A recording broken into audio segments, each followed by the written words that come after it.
This was the draft that went wrong. What was supposed to be the new generation of quarterbacks turned out to be a group of backups, and bad situations are largely to blame. So what happens if we do things right? Is there still a quarterback talent to be had as we look in hindsight? Or did we just misunderstand this draft? Do we need to adjust our thoughts on the quarterback position and realise that prospects such as Jamar Chase, Micah Parsons, they can be the difference makers that a franchise needs as much as they need the quarterback? Today, we go through the first 10 picks of the 2021 NFL Draft and we rewrite history. And we begin with the Jacksonville Jaguars, who by all accounts had found their previously absent franchise quarterback in Trevor Lawrence. Have we seen Trevor Lawrence blossom into the elite quarterback he was hyped up to be? No, but could he still be their franchise quarterback? He could. And therefore, as the Jacksonville Jaguars, we stick with our guy and select Trevor Lawrence out of Clemson with the number 1 overall pick of this redraft.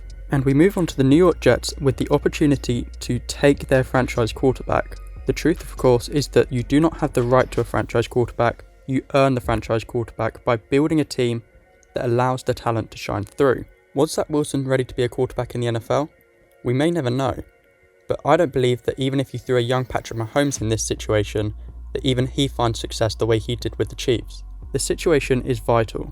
So what we're going to do here instead is we are going to draft one of, if not the best defensive player in the league, in Micah Parsons out of Penn State. The fact he came into the draft as an off-ball linebacker disguised his true value as a pass rusher and allowed him to slip down the board a lot further than he should. This is where things get really interesting, because this, more so than any other franchise in the NFL, is the perfect situation for a quarterback. It just so happens that the 49ers managed to draft a quarterback who couldn't even make it work with this absolute juggernaut of an offense in Trey Lance. This is going to feel a little weird, but I want to do this honestly, and my genuine opinion is that Zach Wilson had all the talent required in a franchise quarterback, and in a paradoxical environment where he doesn't have to start straight away, has time to throw the ball, has wide open opportunities to show off his ability to throw downfield the way Trey Lance did, history is rewritten on Zach Wilson and his talent shines through. And so believe it or not, with the 3rd overall pick of this redraft, the San Francisco 49ers select Zach Wilson out of BYU. So in the original draft, this was the first non-quarterback selection, as the thought at the time was that Kyle Pitts is a generational talent that you cannot miss despite the tight end position not being as valued. Similar to what we've said about the quarterback position, we still don't truly know 3 years later what Kyle Pitts can achieve in the right situation. But what we do know is that this wasn't the situation that gets the most out of a hyper-athletic tight end like Kyle Pitts. Honestly, it may be that the Falcons would have struggled to get Jamar Chase the ball the same way they did with Kyle Pitts. However, I don't see how we can pass on the option to open this offense up with an explosive receiver who helped Joe Burrow and the Bengals make a Super Bowl. And so, with the 4th overall pick of this redraft, the Atlanta Falcons select Jamar Chase out of LSU. The Cincinnati Bengals hit the jackpot with what was at the time a very contentious decision to select Jamar Chase over the highly touted offensive tackle in Penei Sewell. What complicates things here in this theoretical scenario is that Jamar Chase has been snatched from underneath us by the Atlanta Falcons. I was tempted to just take the next best receiving option, as I do think Jalen Waddle could have had a very similar effect to what Chase had if he landed with the Bengals. This said, they already had T. Higgins and Tyler Boyd at this point, and so it's not like we would be leaving them with absolute scraps. And taking Penei Sewell could be an alternate reality in which Joe Burrow doesn't struggle so much with health due to the fact that he is protected. And maybe they don't make a Super Bowl, but I think it would be pretty interesting to see what Joe Burrow could achieve if he was properly protected. And so with the 5th overall pick in this redraft, the Cincinnati Bengals select Penei Sewell out of Oregon. Now, this is kind of a tricky one because the original selection of Jalen Waddle was a good one for the Dolphins. I really like Jalen Waddle, and obviously they've got a really dangerous dynamic going on with Tyreek Hill next to him. But has this project really worked? I don't think so. I'm not personally a fan of Tua as a quarterback, and this offense has always been found out against the better defenses.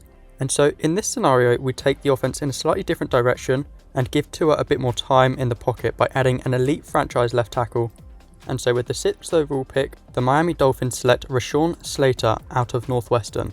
The Detroit Lions are on the clock, and not only has their original selection been pinched in Penei Sewell, but so has our potential next best option in Rashawn Slater. The Lions tend to emphasise offensive line, but they were also in need of a receiver at this time, And although they found gold drafting Amon-Ra St. Brown in the 4th round of this draft, I think they can actually improve on that in this scenario. And so with the 7th overall pick in this redraft, the Detroit Lions select Jalen Waddle out of Alabama and add some real explosiveness to their offense. Things get a little bit more simple here, as the Carolina Panthers' original selection was cornerback JC Horn. Horn hasn't been a bad player by any means, but has struggled with injury, and there is a truly elite cornerback in this draft who the Panthers passed on, and so we won't overcomplicate things. With the 8th overall pick of this redraft, the Carolina Panthers select Patrick Surtain II out of Alabama. And so the Denver Broncos miss out on their island corner, who they initially selected in Pat Surtain, and I did honestly consider quarterback here. The Broncos were in need of a quarterback, and although I don't think Trey Lance and Justin Fields ever quite had what it takes in the way of accuracy and processing, Mac Jones certainly showed in his rookie season that he was ready to have success on a good team. However, to really compete, I think you would have to build a really special team around Mac Jones, and so I don't hate the Broncos' original strategy of taking the best player available. And despite last season being disrupted due to injury, there was a defender out of this class who was really starting to develop into one of the league's top edge rushers.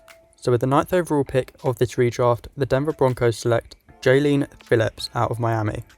And we finish off with a simple one, as Devontae Smith has been a big part of what has helped the Eagles have tremendous success since this draft.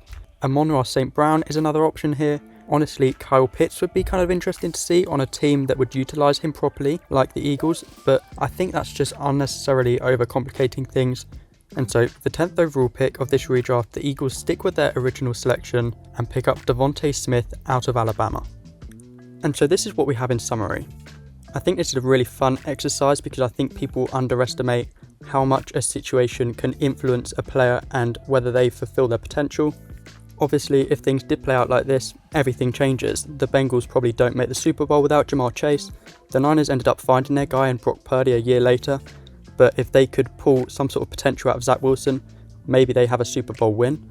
And considering the Jets have now built arguably the best defense in the league, imagining them building a defense around Micah Parsons, it's a scary thought. But what do you think? Let me know what I got wrong and what I got right in the comments below. If you do enjoy the content, please consider subscribing, it's appreciated more than you know, and I'll see you next time.